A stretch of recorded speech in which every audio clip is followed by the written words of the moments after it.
ಕರ್ನಾಟಕ ರಾಜ್ಯ ಸರ್ಕಾರದ ವತಿಯಿಂದ ಹಲವಾರು ಅಭಿವೃದ್ಧಿ ಕಾರ್ಯಕ್ರಮಗಳ ಉದ್ಘಾಟನೆಗೆ ಆಗಮಿಸಿರುವಂತಹ ಹಾಸನ ಜಿಲ್ಲೆಯ ಎಲ್ಲ ನನ್ನ ಪ್ರೀತಿಯ ಬಂಧುಗಳೇ, ಕಾರ್ಯಕ್ರಮದ ಅಧ್ಯಕ್ಷತೆಯನ್ನು ವಹಿಸಿರುವ ಈ ದೇಶ ಕಂಡಂತಹ ಅಪ್ರತಿಮ ರಾಜಕಾರಣಿ, ದೀನದಲಿತರ ಬಂಧು, ನಮ್ಮೆಲ್ಲರ ನೆಚ್ಚಿನ ಮುಖ್ಯಮಂತ್ರಿಗಳಾದ ಸಿದ್ದರಾಮಯ್ಯ ಸಾಹೇಬ್ರ, ಇನ್ನೊಬ್ಬರು ನಮ್ಮೆಲ್ಲರ ನೆಚ್ಚಿನ ನಾಯಕರು, ಕೆಪಿಸಿಸಿ ಅಧ್ಯಕ್ಷರು, ಈ ನಾಡು ಕಂಡಂತಹ ಅಪ್ರತಿಮ ರಾಜಕಾರಣಿಗಳು, ಉಪಮುಖ್ಯಮಂತ್ರಿಗಳಾದ ಶ್ರೀ ಡಿ ಕೆ ಶಿವಕುಮಾರ್ ಸಾಹೇಬ್ರೆ, ಜಿಲ್ಲಾ ಉಸ್ತುವಾರಿ ಸಚಿವರು ನಮ್ಮ ನಾಯಕರಾದ ರಾಜಣ್ಣವರೇ, ಮತ್ತೊಬ್ಬರು ನಮ್ಮ ನಾಯಕರು ಕೃಷಿ ಸಚಿವರು ಆದ ಚಲುವರಾಯಸ್ವಾಮಿ ಅಣ್ಣವರೇ, ಮತ್ತೆ ಇಲ್ಲಿ ಆಗಮಿಸಿರುವಂತಹ ವೇದಿಕೆ ಮೇಲೆ ಆಸೀನರಾಗಿರುವಂತಹ ಎಲ್ಲ ನನ್ನ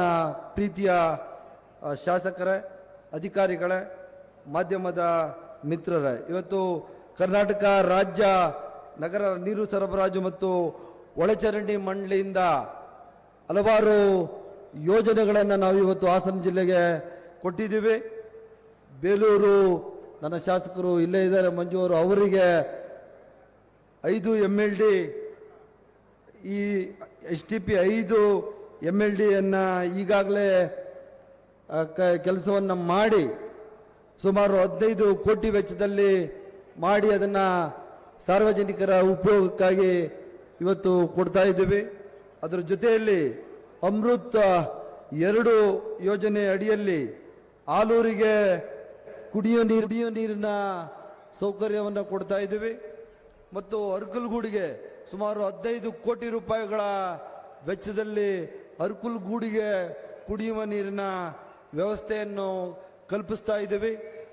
ಈ ದೇಶದಲ್ಲಿ ಯಾವುದೇ ಮಾತುಗಳಿಗೆ ತಪ್ಪದೆ ಏನಾದರೂ ಜನಗಳ ಪರವಾಗಿ ತಮ್ಮ ಆಶ್ವಾಸನೆಯನ್ನ ಕೊಟ್ಟಂತ ಆಶ್ವಾಸನೆಯನ್ನ ಉಳಿಸಿಕೊಂಡಂತಹ ಸರ್ಕಾರ ಏನಾದರೂ ಇದ್ರೆ ಅದು ಕರ್ನಾಟಕದ ರಾಜ್ಯ ಸರ್ಕಾರ, ಸಿದ್ದರಾಮಯ್ಯನವರ ಸರ್ಕಾರ, ಕಾಂಗ್ರೆಸ್ ಸರ್ಕಾರ, ಡಿ ಕೆ ಶಿವಕುಮಾರ್ ಅವರ ಸರ್ಕಾರ, ಕಾಂಗ್ರೆಸ್ ಸರ್ಕಾರ.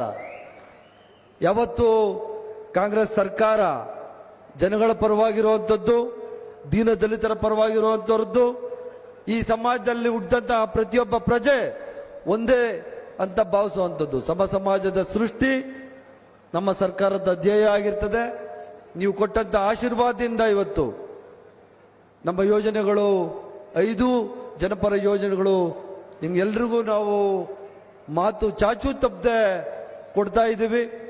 ಮುಂದಿನ ದಿವಸಗಳಲ್ಲಿ ನಿಮ್ಮೆಲ್ಲರ ಆಶೀರ್ವಾದ ನಮ್ಮ ಮುಖ್ಯಮಂತ್ರಿಗಳ ಮೇಲೆ ಇರಬೇಕಾಗ್ತದೆ, ಕಾಂಗ್ರೆಸ್ ಸರ್ಕಾರದ ಮೇಲೆ ಇರಬೇಕಾಗ್ತದೆ, ನಮ್ಮ ಉಪಮುಖ್ಯಮಂತ್ರಿಗಳಾಗಿ ಶಿವಕುಮಾರ್ ಅವ್ರ ಮೇಲೆ ಇರಬೇಕಾಗ್ತದೆ. ನಿಮಗೆ ಇನ್ನೂ ಹೆಚ್ಚಿನ ವ್ಯವಸ್ಥೆಗಳನ್ನು, ಅನುಕೂಲಗಳನ್ನು ಮಾಡಿಕೊಡ್ಬೇಕಾಗಿ ಬಂದಂಥ ಪಕ್ಷದಲ್ಲಿ ಯಾವತ್ತೂ ಕಾಂಗ್ರೆಸ್ ಸರ್ಕಾರ ನಿಮ್ಮ ಜೊತೆಯಲ್ಲಿ ಇರ್ತದೆ ಅಂತ ನಾನು ಈ ಸಂದರ್ಭದಲ್ಲಿ ಹೇಳಿಕ್ಕೆ ಬಯಸ್ತೇನೆ. ಮತ್ತು ಈಗಾಗಲೇ ನಮ್ಮ ಸ್ಥಳೀಯ ಶಾಸಕ ನಮ್ಮ ಸ್ವರೂಪ್ ಜೊತೆ ತಗೊಂಡು ಸುಮಾರು 1100 ಎಕರೆ 20,000ಕ್ಕೂ ಹೆಚ್ಚು ಸೈಟ್ಗಳನ್ನು ಸಾರ್ವಜನಿಕರ ಅನುಕೂಲಕ್ಕಾಗಿ ಹಾಸನ ಜಿಲ್ಲೆಗೆ ಆದ್ಯತೆಯಾಗಿ ನಿಮ್ಗೆಲ್ರಿಗೂ ಸೈಟುಗಳನ್ನು ವಿತರಣೆ ಮಾಡ್ತಾ ಇದ್ದೀವಿ. ಮುಂದಿನ ದಿವಸಗಳಲ್ಲಿ ಸ್ವರೂಪ್ ಹೇಳಿದಾನೆ, ಅವನೇ ಜೊತೆಯಲ್ಲಿ ನಿಂತ್ಕೊಂಡು ಕಾಂಗ್ರೆಸ್ JDS ಅಂತ ಇಲ್ಲಿ ನಾವು ಯಾವತ್ತೂ ತಾರತಮ್ಯ ಮಾಡಿದವರಲ್ಲ. ಕಾಂಗ್ರೆಸ್ ಸರ್ಕಾರ ಯಾವತ್ತೂ ಒಂದು ಸರ್ತಿ ಆಡಳಿತಕ್ಕೆ ಬಂದ ಮೇಲೆ ಎಲ್ಲರನ್ನೂ ಜೊತೆಯಾಗಿ ತಗೊಂಡೋಗೋದು ನಮ್ಮ ಉದ್ದೇಶ ಆಗಿರ್ತದೆ. ಸ್ವರೂಪನ್ನೇ ಮುಂದೆ ಬಿಟ್ಟು ಇನ್ನೂ 500 ಎಕರೆಗಳನ್ನು ನಾವು ಸುಮಾರು 10,000 ಸೈಟ್ಗಳು, ಅಂದರೆ 20,000 ಮತ್ತು 10,000 30,000 ಸೈಟ್ಗಳನ್ನು ಇಲ್ಲಿ ಸಾರ್ವಜನಿಕರ ಉಪಯೋಗಕ್ಕಾಗಿ ನಮ್ಮ ಪ್ರಾಧಿಕಾರದಿಂದ ಮಾಡ್ತಾ ಇದ್ದೀವಿ. ನಿಮ್ಮೆಲ್ಲರ ಆಶೀರ್ವಾದ ಇದೇ ಥರ ಇರಲಿ. ಮುಂದಿನ ದಿವಸಗಳಲ್ಲಿ ಈಗಾಗಲೇ ರಾಜಣ್ಣವರು ಮತ್ತು ಸ್ಥಳೀಯ ಶಾಸಕರು ನನಗೆ ಮುಖ್ಯಮಂತ್ರಿಗಳಿಗೆ ಈಗಾಗಲೇ ಪ್ರಸ್ತಾವನೆಯನ್ನು ಕೊಟ್ಟಿದ್ದಾರೆ. ಹೇಳ್ದೆ ಇದು ಇದಲ್ಲ ಕುಡಿಯುವ ನೀರು, ಅದು ಹೇಳಿದೆ 15 ಕೋಟಿ 6 ಕೋಟಿ ಹೇಳಿದ್ದೀನಿ. DC ಅವರು ಹೇಳ್ತಾ ಇದ್ದಾರೆ, ಈಗಾಗಲೇ ಹೇಳಿದ್ದೀನಿ 15 ಕೋಟಿ ಮತ್ತು 6 ಕೋಟಿ 21 ಕೋಟಿ ರೂಪಾಯಿಗಳನ್ನು ಕುಡಿಯುವ ನೀರು ಕೊಡಲಿಕ್ಕೆ ಆಲೂರು ಮತ್ತು ಅರ್ಕಲ್ಗೂಡಿಗೆ ಈಗಾಗಲೇ DPR ಮಾಡಿ ಟೆಂಡರ್ ಕೆಲಸ ಕೊಡುವಂತಹ ಕೆಲಸವನ್ನು ಮಾಡ್ತಾ ಇದ್ದೀವಿ. ಮುಂದಿನ ದಿವಸಗಳಲ್ಲಿ ನಿಮ್ಮೆಲ್ಲರ ಆಶೀರ್ವಾದ ಇದೇ ಥರ ಕಾಂಗ್ರೆಸ್ ಪಕ್ಷದ ಮೇಲೆ ಇರಲಿ. ನಿಮ್ಮೆಲ್ಲರ ಸೇವೆಯೇ ಕಾಂಗ್ರೆಸ್ ಪಕ್ಷದ ಗುರಿ, ನಮ್ಮ ಮುಖ್ಯಮಂತ್ರಿಗಳ ಗುರಿ ಅಂತ ನಾನು ಈ ಸಂದರ್ಭದಲ್ಲಿ ಹೇಳಿ ಈ ಕಾರ್ಯಕ್ರಮದಲ್ಲಿ ನಿಮ್ಮ ಜೊತೆ ಭಾಗವಹಿಸಲಿಕ್ಕೆ ಅವಕಾಶ ಮಾಡಿಕೊಟ್ಟಿದ್ದಕ್ಕಾಗಿ ಜಿಲ್ಲಾಡಳಿತ ಹಾಗೂ ನಿಮ್ಮೆಲ್ಲರಿಗೂ ನನ್ನ ಧನ್ಯವಾದಗಳನ್ನ ತಿಳಿಸಿ ನನ್ನ ಮಾತುಗಳನ್ನು ಮುಗಿಸ್ತೀನಿ. ಜೈ ಹಿಂದ್, ಜೈ ಕರ್ನಾಟಕ.